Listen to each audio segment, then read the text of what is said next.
Non mais là, le mec me dit ouais, je vote si je veux, je vote ce que je veux, la République, c'est moi.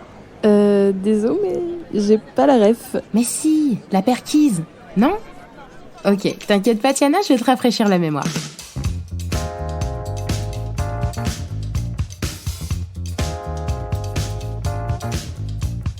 Dans la matinée du mardi 16 octobre 2018, le député de la France Insoumise, Éric Coquerel, reçoit une série de messages de la part du leader du parti, Jean-Luc Mélenchon, qui l'informe que le siège de la France Insoumise, situé dans le 10e arrondissement de Paris, est en cours de perquisition. L'Office central de lutte contre les infractions financières et fiscales ratisse les dossiers pour trouver de nouveaux éléments dans le cadre de l'enquête sur les comptes de campagne de l'élection présidentielle de 2017. Plusieurs parlementaires du parti sont là et se voient interdits d'entrer par la police et d'assister à cette perquisition. Sur place, une équipe de l'émission Quotidien est également présente et tourne des images de cette confrontation entre élus et forces de l'ordre. Qui vous a donné l'ordre d'empêcher les représentants de la nation de monter dans un escalier qui n'est pas perquisitionné? En autorisation de l'immeuble. Ah, donc vous perquisitionnez tout l'immeuble? Vous avez ça? Non, alors remonter la tête. Jean-Luc Mélenchon n'arrive sur place qu'en fin de matinée, après qu'une perquisition ait été menée à son propre domicile. Autant dire qu'il est arrivé un peu échauffé par les événements. Dans la séquence diffusée dans son intégralité par l'émission Quotidien, Jean-Luc Mélenchon arrive au premier étage, remonté à bloc, en déclarant « Allez, enfoncez-moi cette porte, on va voir si on va m'empêcher d'entrer dans mon local. » Allez, enfoncez-moi cette porte. On va voir si on va m'empêcher d'entrer dans mon local. Puis, le ton monte assez rapidement lorsqu'il s'approche de très près du visage du policier, obstruant le passage et ne répondant pas favorablement à sa demande d'accéder au bureau. Et c'est là que la phrase devenue complètement emblématique, issue très probablement d'un trop-plein de colère, d'insatisfaction et d'un certain sens de la formule qu'on ne peut pas lui retirer, est sortie de sa bouche et de ses yeux complètement exorbités.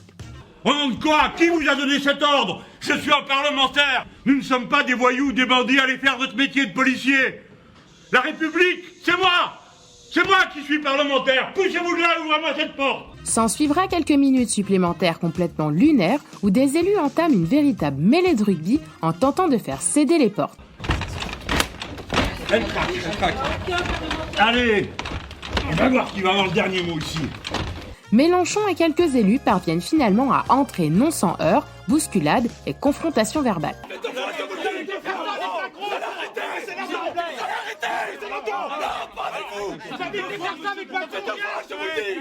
Alors vous touchez pas à personne. Monsieur, je vous l'ai dit qu'il était violent. Ouais, non mais oh. Les policiers reçoivent in fine l'ordre de quitter les bureaux sans achever leur opération en raison de la tournure que prenaient les événements. Entre-temps, Jean-Luc Mélenchon avait dénoncé le déroulé de cette opération dans un Facebook Live et invitait ses soutiens à rejoindre le siège en masse pour soutenir des élus déjà présents. Depuis cette séquence, Jean-Luc Mélenchon a eu l'occasion à plusieurs reprises de reparler plus calmement et avec humour de cette désormais célèbre formule devenue un vrai fonds de commerce. Mugs, t-shirts, casquettes, tote bags et autres goodies sont édités en reprenant cette ref. Avez-vous le sentiment parfois de vous être laissé griser par vos paroles? Non, pas grisé, non.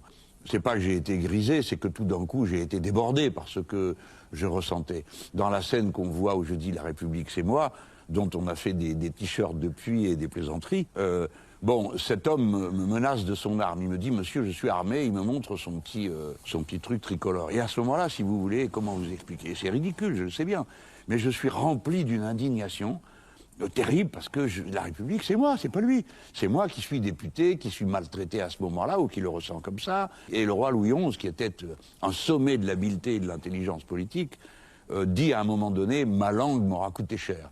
Eh bien, je peux dire que la mienne aussi m'a coûté cher. Un hashtag intitulé « Postons Mélenchon » est même né sur Twitter avec un arrêt sur image à son paroxysme de colère, index pointé en l'air. L'humour et le détournement des internautes ont transformé cette séquence peu glorieuse en véritable référence contemporaine. Et voilà, c'est pour ça que depuis 3 ans, tu entends cette formule partout, et c'est vrai qu'il nous a bien éclaté avec cette phrase, on s'en lassera jamais. Ah oui, ça y est, je m'en rappelle. C'est ça, maintenant, tu l'as. Merci à tous d'avoir écouté cet épisode de J'ai pas la ref. N'hésitez pas à vous abonner au compte Instagram du même nom pour réagir, partager, crier votre amour naissant à ce podcast ou juste mettre un petit like. On se retrouve très vite pour une nouvelle ref. Bisous bisous.